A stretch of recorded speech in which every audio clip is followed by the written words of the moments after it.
Muito bem. Márcio Postman, economista, professor, pesquisador, obrigada pela participação aqui no Debates para o Brasil do Futuro.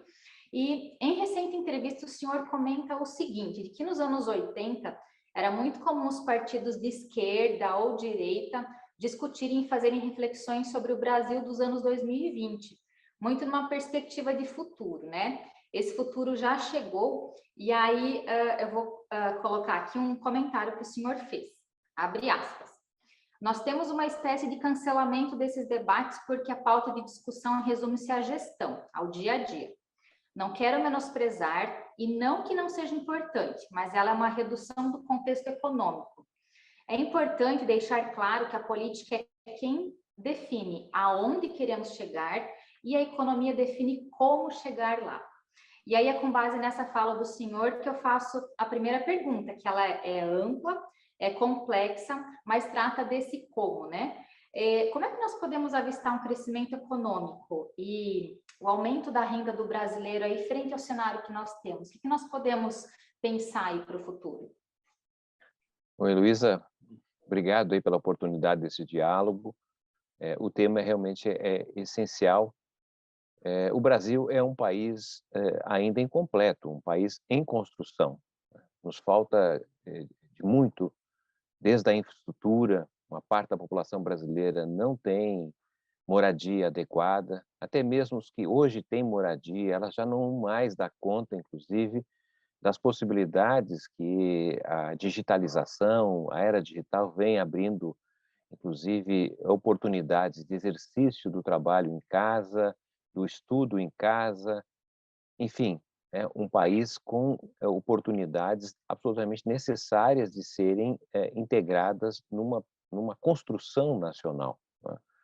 Nós somos um país que ocupa uma parte relativamente pequena da área agriculturável, ao contrário de outros países, mesmo os Estados Unidos, a China, a Europa, uma parte grande do seu território é ocupado com a agricultura, com a pecuária, né? O Brasil tem uma dimensão enorme territorial que não é ocupada, que poderia, portanto, permitir mais emprego e mais produção, não apenas para os brasileiros, mas para o mundo, inclusive, né? O Brasil é um país que, de certa maneira, tem dificuldades de mobilizar e de se movimentar ao longo do território, e especialmente numa conexão com os países sul-americanos em relação ao Oceano Pacífico, né? Nós temos uma saída pelo Atlântico, mas há um deslocamento do centro dinâmico para o Oriente, para a China. Tudo isso para dizer que o Brasil, portanto, tem segmentos que precisam ser construídos, ele detém essa tecnologia para poder fazer isso, não é? Tem mão de obra qualificada, mão de obra disponível, inclusive tem dinheiro, tem recursos aplicados no sistema financeiro, atraídos apenas pelos juros, mas que poderiam ser orientados na atividade econômica, né? Ou seja, do ponto de vista econômico, o Brasil tem mão de obra, tem o que ser feito, conhece a tecnologia do que poderia ser feito e tem dinheiro. O problema, me parece, que não é tão econômico, é um problema político. É como, na verdade, resolver esta equação em que os componentes da economia estão disponíveis, porém não estão sendo utilizados para que o país possa, de certa maneira, ampliar a atividade econômica, o emprego e dar vazão à ciência e à tecnologia, às pessoas que estão se qualificando, estão formando no ensino superior, no ensino médio. Ou seja, é um país de grandes possibilidades e oportunidades, mas me parece que o nosso problema está na política. A gente está com dificuldade de encontrar uma convergência que coloque o país no rumo certo. Aí o senhor até comentou, acabou entrando aí no tema das fronteiras, né, a utilização do Pacífico, enfim. Especialmente nas áreas de fronteira, a gente sabe que a economia formal é uma das grandes questões que podem combater a criminalidade, a inserção dos jovens, né, principalmente na criminalidade, dando oportunidade de emprego, uma renda adequada, enfim. Falando especificamente sobre áreas de fronteira, na visão do senhor, quais potencialidades que nós temos nessas regiões em termos de estímulo à economia formal? Luísa, se me permitir, eu separaria, digamos, três tipos de fronteira que o o território brasileiro possui, né? Ele tem uma fronteira marítima, Oceano Atlântico, é um país com enorme contato com o Oceano Atlântico e pelas dimensões das milhas que fazem parte da autonomia e soberania nacional, equivale, alguns estudiosos dizem, inclusive, a uma espécie de Amazônia Azul, ou seja, é um território, o Oceano Atlântico, que ele é pouco, na verdade, atuado em termos de políticas e de oportunidades que ele tem, né? Veja que a Petrobras apenas arranhou o fundo do mar e tirou petróleo, mas o fundo do mar tem muitas outras possibilidades de enfrentamento, de uma frente de expansão sustentável, né? Nós temos uma outra fronteira, que é a fronteira do espaço sideral. O espaço brasileiro está sendo ocupado por uma quantidade muito grande e crescente de satélites. Satélites que transmitem informações, imagens, que permitem a internet operar, ou seja, é uma infinidade de satélites que operam no espaço sideral brasileiro e não são tributados, não contribuem, eu diria assim, do ponto de vista para a economia nacional. Hoje, inclusive, uma das fronteiras de expansão dos países, olhando inclusive os Estados Unidos e a China, na verdade, a exploração do espaço sideral, que é uma possibilidade enorme de riqueza e de ocupação. E temos a fronteira que é mais conhecida, digamos assim, pela luta que gerações de brasileiros fizeram no passado para aumentar o espaço, o continente brasileiro, que é o contato nosso com outros países, né? Países vizinhos, né? E, de fato, apesar de nós termos tido, ao final do século XIX, início do século XX, um esforço muito grande da diplomacia brasileira para estabelecer, digamos, as nossas fronteiras, pouco, de certa maneira, foi realizado nesses espaços, preocupando-se com o tema do desenvolvimento, né, com as condições adequadas de vida, dos serviços, da atuação do Estado nessas áreas tão importantes de relacionamento do Brasil com os outros países. Eu talvez diria que o fato de nós olharmos mais para o Oceano Atlântico ao longo do tempo como a saída do Brasil para as exportações, para a migração, a gente sempre olhou mais para a Europa, para os Estados Unidos, e se preocupou muito pouco com os nossos vizinhos fronteiriços. Me parece que agora, em relação ao deslocamento do centro dinâmico do mundo para o Oriente, em que o Pacífico torna-se central, digamos assim, para as atividades econômicas, o Brasil deverá olhar mais para esses países nesse âmbito das fronteiras territoriais. Até mesmo porque nós continuamos sendo um país quase saturado no que diz respeito à distribuição da população, atividades econômicas, nas áreas litorâneas. O Brasil precisa pensar no desenvolvimento do Oeste, né? Então, abre, de certa maneira, uma lacuna nova, fundamental, e que precisa ser considerada na política pública brasileira de forma articulada e integrada, né? Levanto aqui, por fim, por exemplo, o tema da Amazônia, que é tão interessante e preocupante, não apenas para o Brasil, mas para os 8 países que, junto com o Brasil, detêm esse bioma fantástico, não é? E que deveria, a nosso modo de ver, ter uma ação integrada com os outros países, porque, embora o Brasil detenha 2/3 do bioma amazônico, outros países também têm a sua atuação, né? Então, esse compartilhamento, essas ações, poderiam vir a serem realizadas de forma articulada com os outros governos, mas isso não, obviamente, retira o papel fundamental que as fronteiras têm, e até agora, olhando dessa maneira mais ampla, as fronteiras do Oceano Atlântico, do espaço sideral e as nossas fronteiras com os outros países, tratar isso de uma forma mais articulada e conjunta, porque de certa maneira, uma frente de expansão econômica, mas também de inclusão social, política e de defesa do nosso espaço.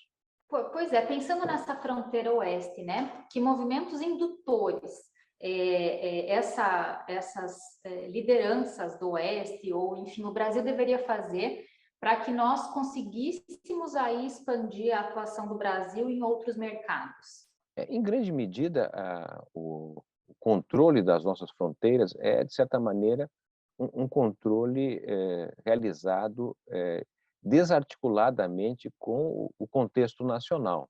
A gente olha a experiência de outros territórios, de outros países, né? A própria União Europeia, né? Que permite uma facilidade de integração, articulação e mobilidade entre diferentes países com realidades e contextos diferentes, né?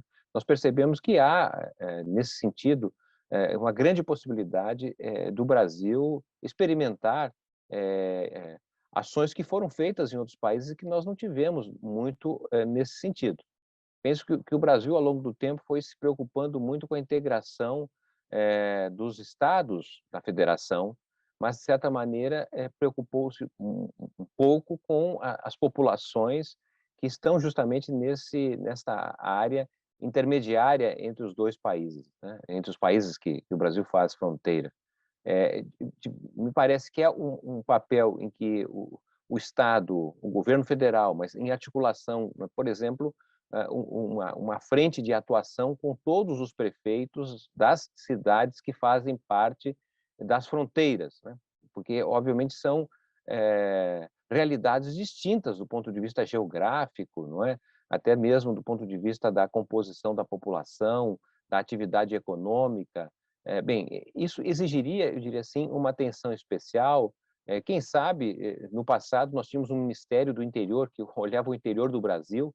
Será que nós não estamos precisando de uma nova institucionalidade que diga respeito a essa integração necessária do Brasil com outros países, mas que, de certa maneira, entenda que essa intermediação passa justamente pelas populações e pela realidade das fronteiras às quais o Brasil hoje está interconectado. Pois é, e nessa questão, né, das conexões aí da esfera federal, municipal que o senhor comentou, a gente tem também aí o papel dos estados, né, e da sociedade civil.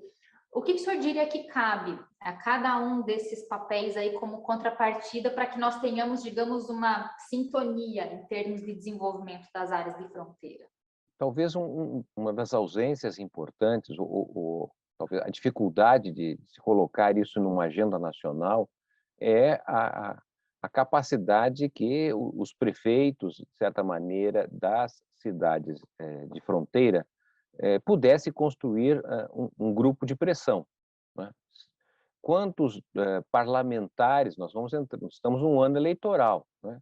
Nós vamos ter a oportunidade de eleger senadores, deputados federais, deputados estaduais, ademais do presidente da República, não é? Mas eu diria assim, o tema da fronteira, ele de certa maneira não se apresenta a não ser como um problema localizado. Ele é um problema nacional, ele é uma questão nacional, e seria talvez muito importante do ponto de vista da sociedade civil, não é?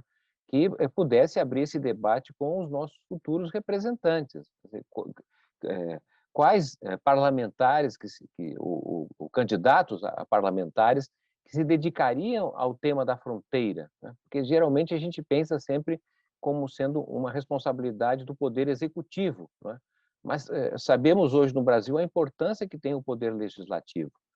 No legislativo tem frentes de prefeitos, nacional de prefeitos, tem frentes que defendem interesses da Bíblia, da bola, não é?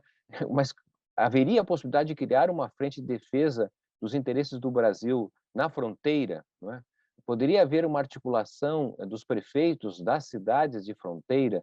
Quer dizer, é preciso politizar esse tema, do contrário ele fica esquecido, não é? E lembrado muitas vezes apenas por quem reside ou conhece a realidade das fronteiras do Brasil, né?